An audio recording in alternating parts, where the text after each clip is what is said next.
So the last time we spoke was this morning when I was feeling quite rested but still recovering a little bit from that migraine yesterday. And it's now the evening and I can say that I feel really good. It's been an awesome day.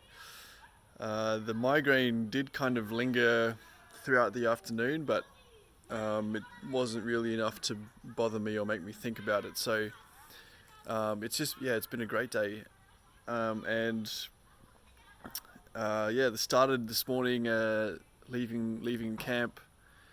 The sun was shining,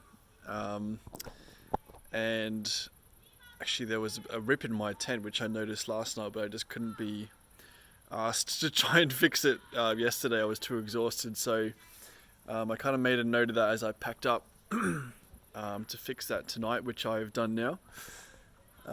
Just put some repair tape on it. That's the best I can do. Hopefully that keeps the water out. But yeah, I left this morning and was just feeling really good, well rested, and there was the first part of the morning was sun was out, but it was still kind of foggy, which was really nice. So there was a lot of winding through little villages and lots of cows and wind farms, some hills again, which were really fun. Actually, really enjoyed the hills, and soon, maybe about an hour or a bit less into the ride, I was riding down a little road and I saw just next to me on my left was the Belgian guy who I spoke to yesterday. He was packing up his hammock and stuff because he's been wild camping, and so I went past him, and then I stopped and I turned around and went back to him and wanted to have a chat and see how he was going. And he seemed like he was kind of getting his shit together still, and he said he would just be a minute to put his shoes on, and I asked him if he wanted me to wait, and he said, "Nah, go ahead." And I thought he'd probably overtake me anyway because he seemed to be a bit faster than me and carrying a bit less stuff. So I kind of looked at him and I thought for a second, oh, it looks kind of nice, wild camping. And then I looked at him again. I was like, nah, actually that looks shit. So I was happy that I had a proper campsite last night, and a hot shower, and somewhere to cook dinner at least. And so I said farewell to him, expecting I'd see him again soon.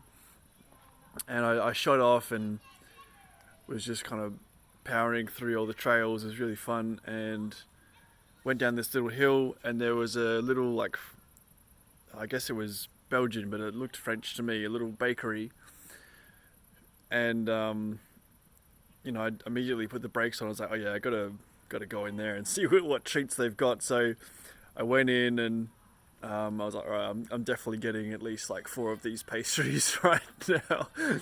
And the little old lady behind the counter, she didn't speak English, but she was able to tell me that she only took cash.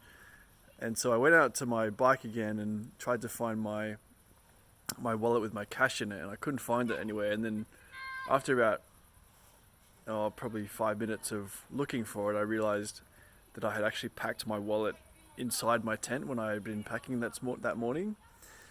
So at that point I was like, no, it's too much hassle to try and get the tent out and all that stuff, so I'll just skip the bakery at this time. And I was about to get back on the bike and keep going, and then I was like, nah, fuck it, I want to get those pastries. So I got the tent out and found the wallet, packed it all up again, went into the bakery and got 4 awesome little pastries, and one of them I ate right then, and I put another 3 in the bag for later. And so it was feeling good, and I kicked off again and kept going for quite a while, and just listening to music and just enjoying the day and the scenes around me. Feeling really good, and eventually I got to I was kind of winding in a valley, and there was a stream on my left, and I was riding, and I saw on the other side of the stream there was a table which looked perfect for lunch, because it was about 2 o'clock at this point. and I was thinking, oh, like why doesn't the trail go on that side? Like I really want to sit there and have lunch. And sure enough, up ahead there was a bridge, so I crossed the bridge and went back a bit, and then sat down there and had a really nice lunch on the side of the river. And while I was sitting there, a car drove up next to me, and a little old Belgian man got out, and his English wasn't great, and my French is terrible, so we chatted a little bit, but yeah, it was mainly in kind of broken English from his side.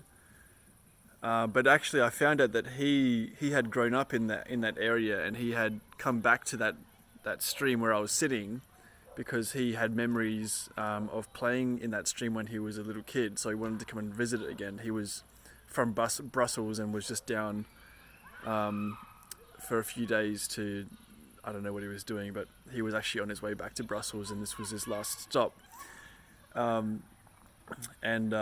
he just came there to visit it, and it was really special actually. And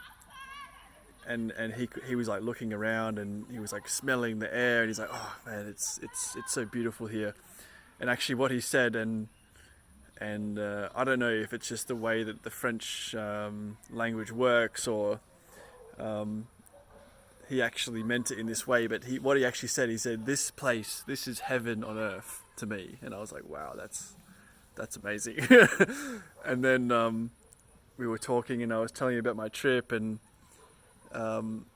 you know, he was like, oh yeah, like I'm happy to be out of the city, like it's always much nicer in nature. And then again he said something, and I could almost see the tears in his eyes as he said it, or maybe I was just imagining it, but he said, he's like, oh, you know, you and me, and he's like trying to translate it in his head. He's like, yeah, you and me, you know, we're the fools who, you know, enjoy this kind of stuff, like sitting in nature.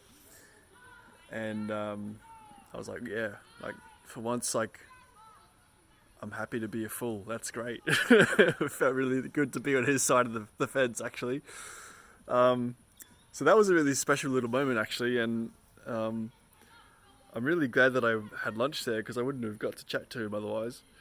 And you know, while I was sitting there and having lunch before this guy arrived, I saw the Belgian cyclist from early that morning cycle past on the other side of the river, and I nearly called out to him, but I didn't. And maybe if I had, I wouldn't have spoken to that old man. So I'm kind of glad that I didn't, actually. And this all kind of relates to a video I watched the other night when I was at my Airbnb, which was about this YouTuber who's also doing like a world bike trip, and all of his kind of mental battles and physical battles as well throughout the trip. But he's got an episode which is all about his mindset of like trying to change from like traveling really fast and trying to get from place to place really quickly, and then changing that mindset to traveling really slowly, where he physically, like, he makes a really big effort to just do 60 kilometers a day and no more unless he has to. And I really liked that idea. Obviously it's something I've been struggling with for a little bit now, you know, trying not to rush through it. And so the last couple of days I have been really trying to just take it a bit easier.